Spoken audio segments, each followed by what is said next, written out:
नमस्कार सर्वांना. श्री स्वामी समर्थ. आजचा विषय हा खूप महत्त्वाचा आहे, कारण सध्या सर्वत्र स्वामींच्या प्रकट दिनाच्या 21 दिवसांच्या सेवेबद्दल खूप चर्चा चालू आहे. अनेक भक्तांनी ही सेवा सुरू केली आहे.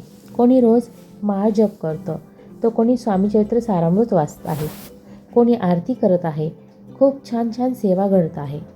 पण काही भक्त असेही आहेत की ज्यांना ही 21 दिवसांची सेवा करता आली नाही, किंवा काही कारणांनी सुरुवात केली पण मध्येच काही कारणांमुळे सेवा थांबलेली आहे.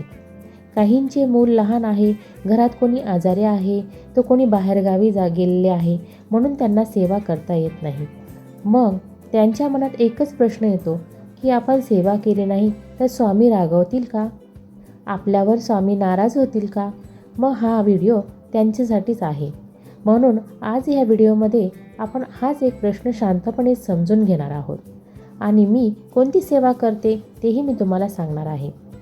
पहिले तर एक गोष्ट लक्षात घ्या की स्वामी आपली गुरु आहे, आपली आई वडील आहेत.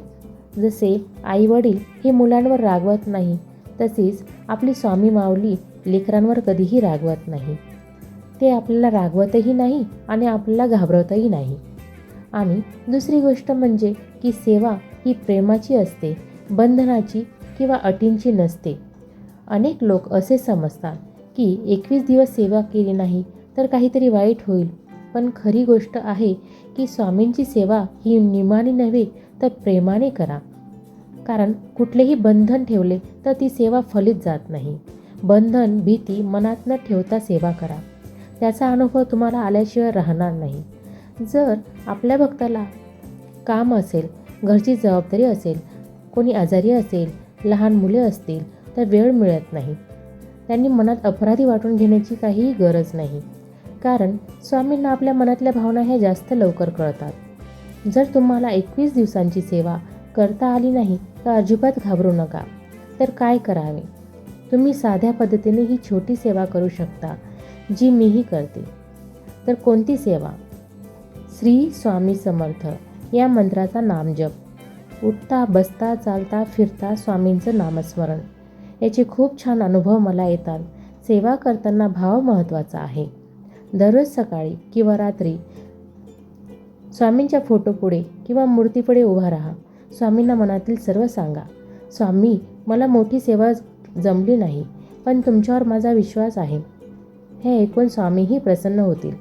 दररोज शक्य असेल तर स्वामींची आरती जरूर करा. म्हणून कोणत्याही भक्ताने भीती बाळगू नका.